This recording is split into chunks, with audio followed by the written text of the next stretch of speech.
Good evening. Yes. Welcome to India, and we are all here to have a very nice discussion with you on a very interesting project. Okay. So, as the first step, we would like to know, basically being a physics professor, how did you develop an interest in culture, especially Bodhidharma?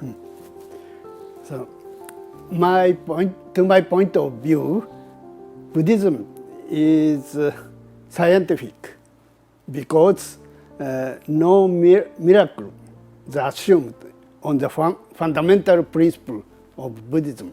Just practice, then gives the result. So no miracle, no assumption. That is the base principle of Buddhism and practice. Okay. That is why I am interested in Buddhism. Okay, so it's a connection between science and Buddhism. Yes. Right? Yeah. Okay, and how did you arrive at Bodhidharma? Yeah.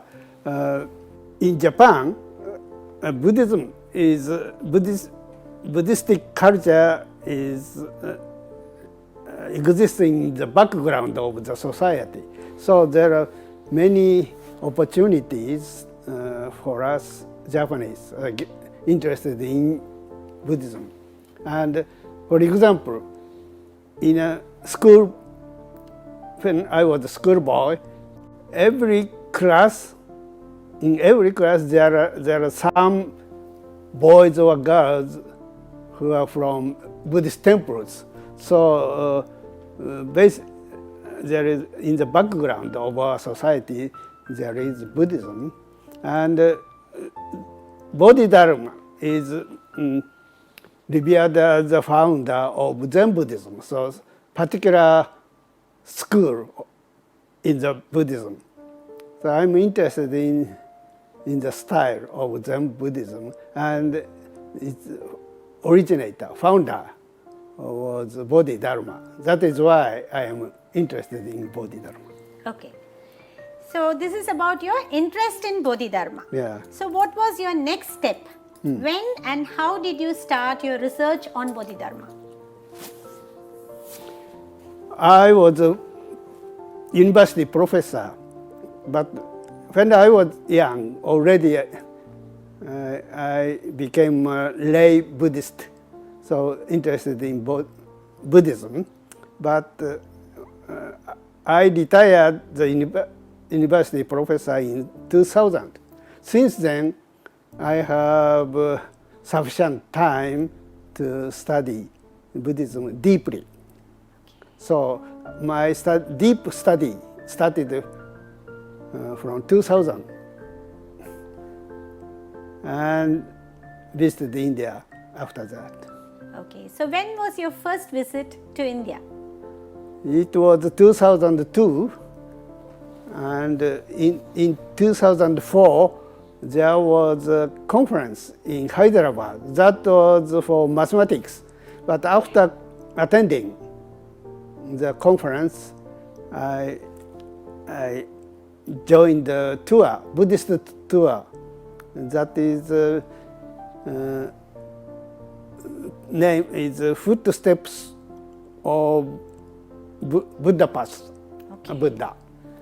So that tour visited four main places of Buddhism, Shakyamuni. There were Lumbini and Kapilavastu, the place of birth, father's castle, and Kushinagara, where he passed away, and Magadha. Magadha, he stayed long time. And also I visited Sarnath. That's the place he first gave. His first sermon. Yes, first term of Buddhism. Yes. So I visited those places. It's very impressive. Because I saw realistic picture of those sacred places. So how far do you think your visits to India and your visits to these places of Buddhist interest helped you in finding information about Bodhidharma? Those places are Shakyamuni places, so not particularly related to Bodhidharma. So my school is Zen Buddhism. So when, in Japan, I am interested in Bodhidharma. But in Zen Buddhism, Bodhidharma is found but standing side. The main person, the originator of schools, the monk in Japan, some monk bring from China the school, one Buddhist school. Then he became the originator of that school. So in that way, Bodhidharma was background in the in the school. So this visit was mainly in the northern part of India.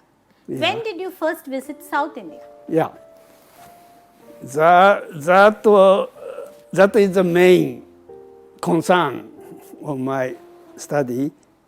So before coming here, I thought to myself, I have to visit temples in China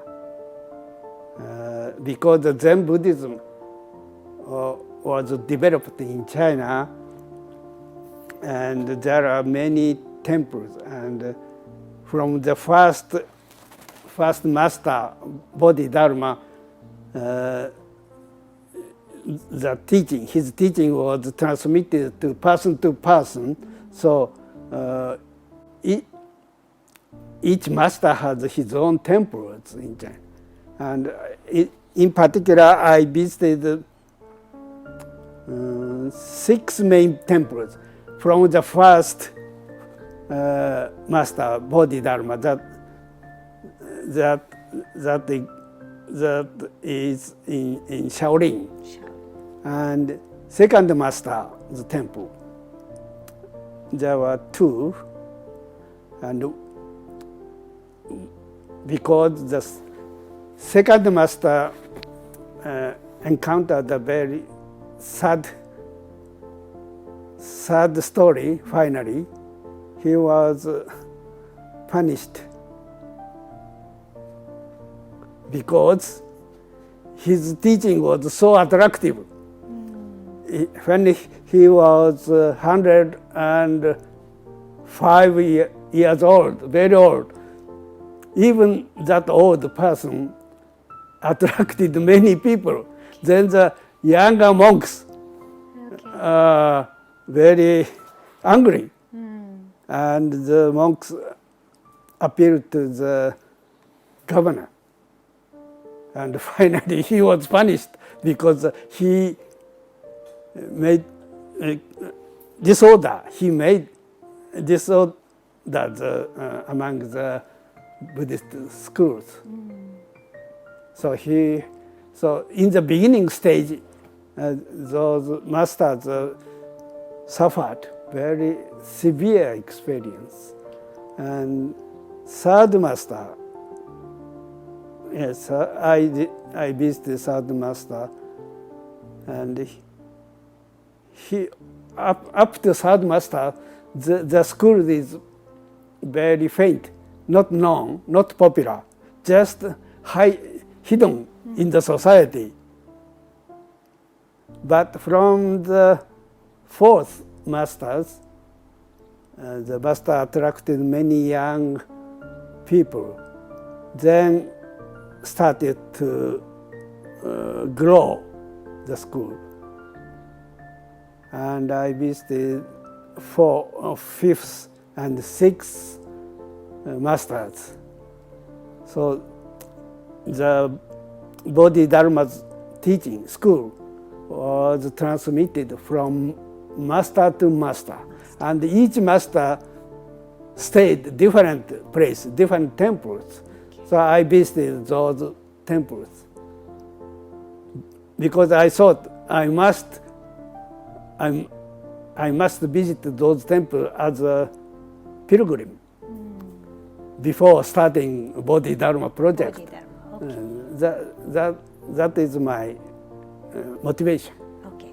So once you came to South India, Yeah. how much could you discover about Bodhidharma? Yeah. Was there anything interesting? Yes. I'm sure Yeah. there should be something. The home country of Bodhidharma is written in Chinese with 3 Chinese characters, but nobody identified which part of city, town in India correspond. So just they say his home country is in South India only. And I wanted to identify the place from the Chinese characters.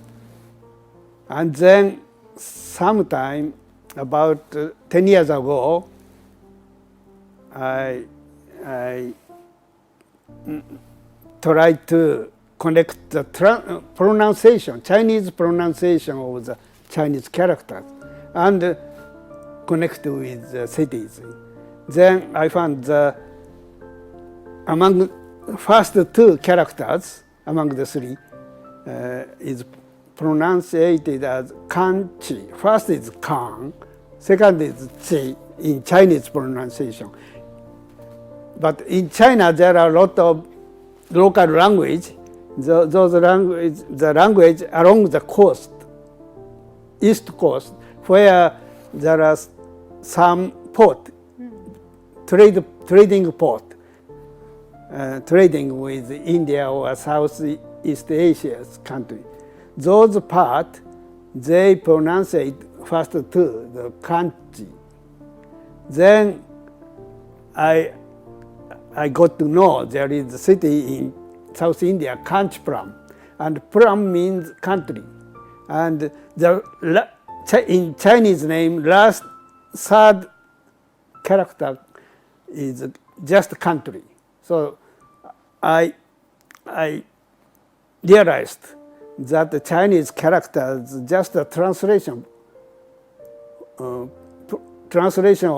phonetic transposition of the Kanchipuram. I came to India, there must be some evidence of Bodhidharma. And it was 2008. I came Chennai, but nobody showed me evidence. So since then, we have just the, but the Chinese name shows the Kanchipuram. So I relied on that explanation, and that is directly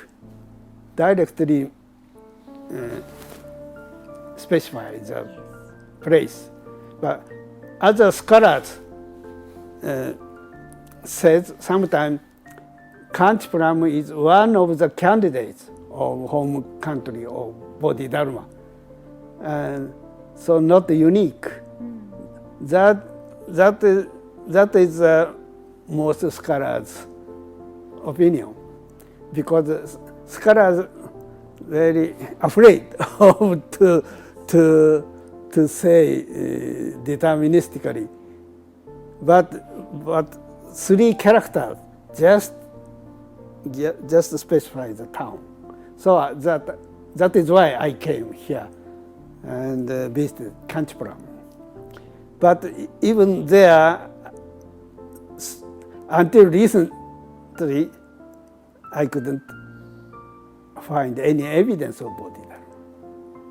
But later I will tell you,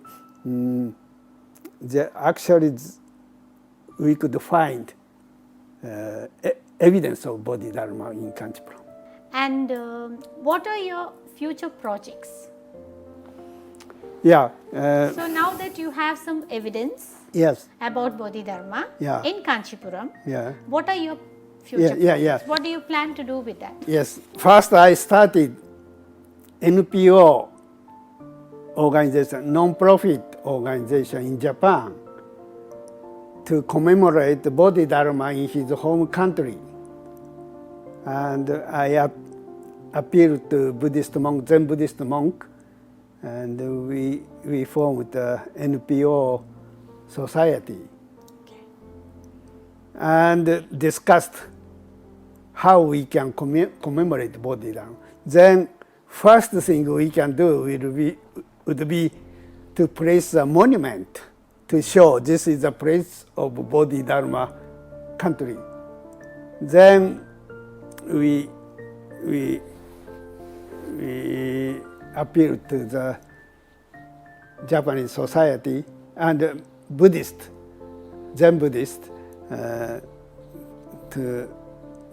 we showed our plan and asked donation to make the monument. That organization founded 2010, and our project started 2012. And after 1 year, we could get some donation. Then we can make monument. And to make the monument, we discussed the stone monument. It's obtained from Japan or China or India. And finally, we decided let us look for stone within India. And we approached the stone companies in Japan. That company has a relation with gem granite stone company here in Chennai. Then I approached gem granites whether they can make monument for Bodhidharma and the stone. Then they provided us, actually. And that original stone for the monument was taken from quarry in Tamil Nadu, to the west of Tamil Nadu. And it is granites, big one. Our plan is the width is 5 meters. The height is 2 meters. So it is big. And the company prepared 2 because for safety. So they made from one stone, one block of stones. They take from the mountain and brought from the mountain to Chennai, and cutting and carving. So the finally completed monument was completed 2014. 1 year. We are going to acquire the land soon. And future project, yes, once the land is acquired, we have a plan. First, we place the monument of Bodhidharma, big stone, in the garden. And also we plan to make the land is a Japanese style garden. Yeah, but to make it well planned garden, we apply for a grant from Japanese Foreign Ministry for culture. So we have such kind of plan, and also we just going to establish foundation, Bodhidharma Dojo Foundation. By the name Dojo means both. So body exercise and mind exercise. Both are aim for at the land by making a multifunction hall.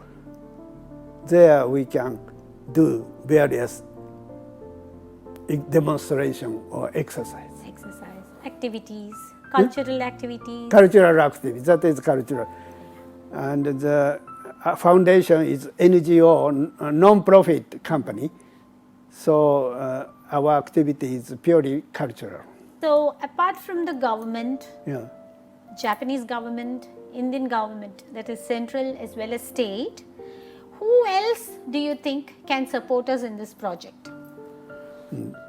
So far, we are not successful to get support from public organization, Japan government or Indian government, because our activity is small.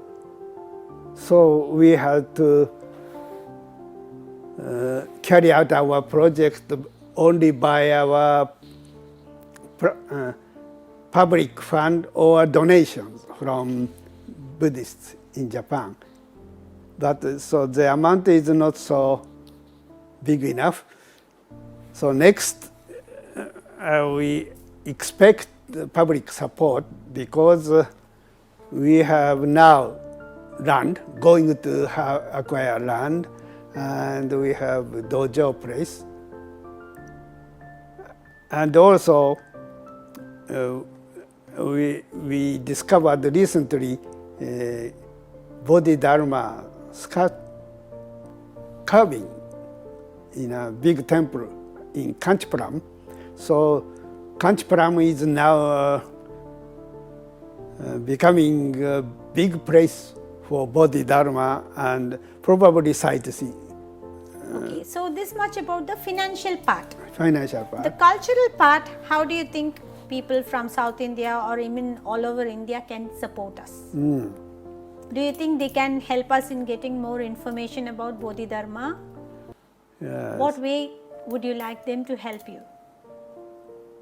So we can hold a conference or meeting about Bodhidharma or exercise, karate exercise or yoga. So in India, not only India, in the world, there is yoga day every year. I think we can hold yoga day festival at our place, and also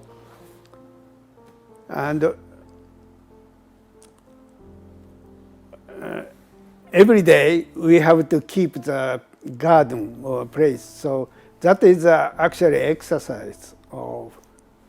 So the garden itself is dojo for the people staying there. And probably many visitors come and interested in our place. That I expect. Yes.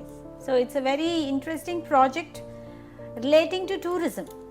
Tourism. Right? Yeah, yes. So in future it will be a very good project for tourism, and we can invite people from all over the world to learn more about Bodhidharma. Yeah, right? yeah, yes. So I am sure it will be a place which reflects Bodhidharma in every sense.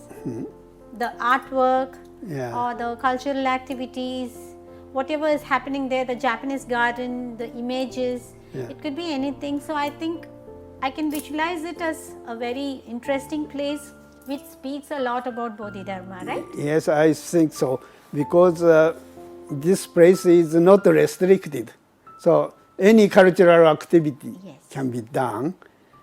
And original motivation is we make the place as a dojo of Bodhidharma.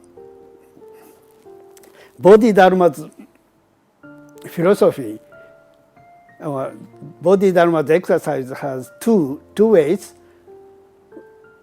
One is yoga exercise. That is sitting, zazen, sitting yoga is now used as a main exercise in Zen Buddhism. That is one. But Bodhidharma had another way. That is now in Shaolin they use Kung Fu exercise, body exercise. And I think that is good for health keeping. So martial arts are not appropriate. Martial arts, the fighting, real fighting is not appropriate in this cultural activity. And also in Buddhism, fighting, no fighting in the principle. So health keeping, exercise is for health keeping, make our body good condition. So I think in our land, Dojo land, we can make such kind of exercise. And we have multifunction hall, there those exercises can be done. If I have time to explain the place of the carving, Bodhidharma, I'd like to say there is in Kanchipuram, Vaikuntha Perumal temple, very big and old temple. There was carving of monk or a person. That recently it is believed to be a Chinese monk or a Chinese merchant. When I looked at the picture, I immediately remind of Bodhidharma because that style is in Chinese painting. There are similar painting. So compared those Chinese painting and carving in the Vaikuntha temple, those looks very similar each other. And the Vaikuntha image, the person wears Indian clothes, dhoti. So that image cannot be Chinese, but only Indian. So Bodhidharma is the only candid person we can consider. And in addition, when we three visited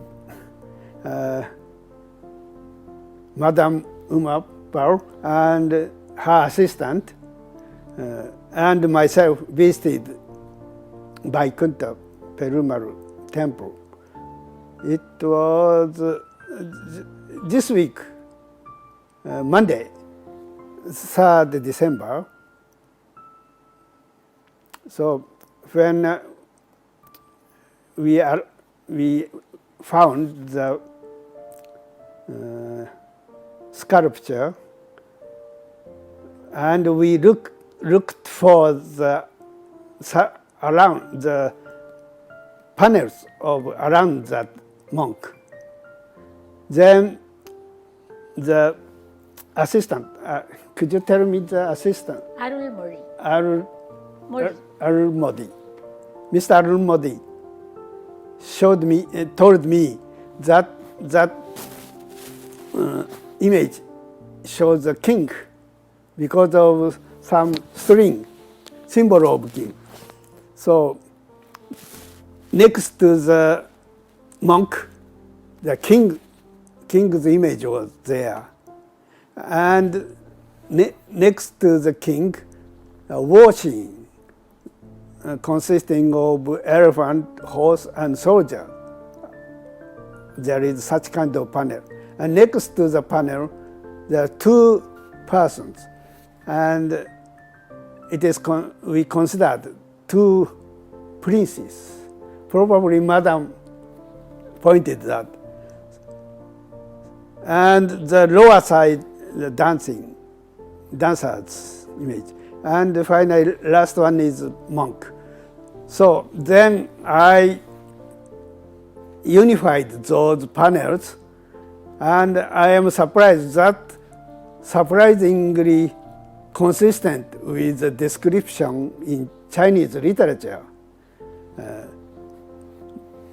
Monk Tanling was a disciple, Bodhidharma's disciple.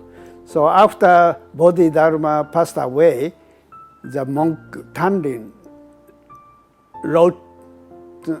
corrected the Bodhidharma's teaching, philosophy, corrected just after 10 years.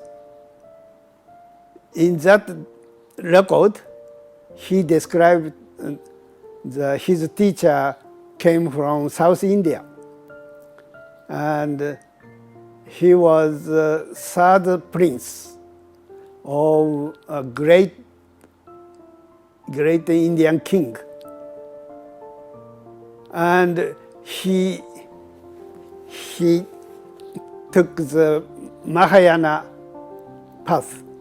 So those descriptions just corresponds to the panels we found at the Vaikuntha temple. So I didn't doubt now. I do not doubt now that the monk is Bodhidharma. And interestingly, his appearance is not the usual monk. He carrying a stick. But in Buddhism, the Shramana style, so wandering around the country for the way of highest way of living, seeking for that way. But actually, the walking around seeking the way is just a monk's exercise. So I think now we have Bodhidharma sculpture, Bodhidharma in Kanchipuram. This is a new. This gives a new evidence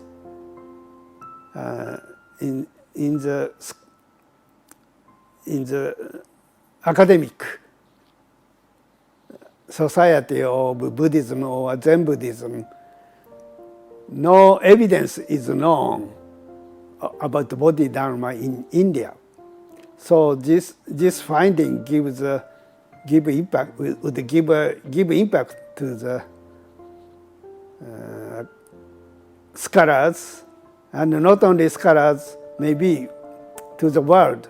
I am very happy because the reason I came South India is to find any evidence of Bodhidharma there, because Kanchipuram should have been in the hometown of Bodhidharma.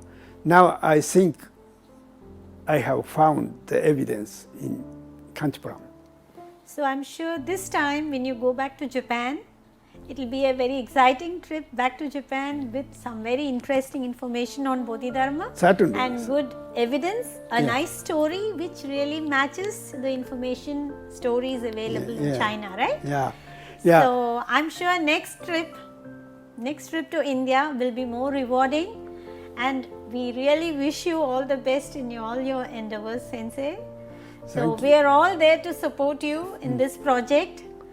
We are very happy to have you here and coming all the way from Japan to India, especially South India, to do something about an Indian monk. Yeah. So actually, it is my pleasure, and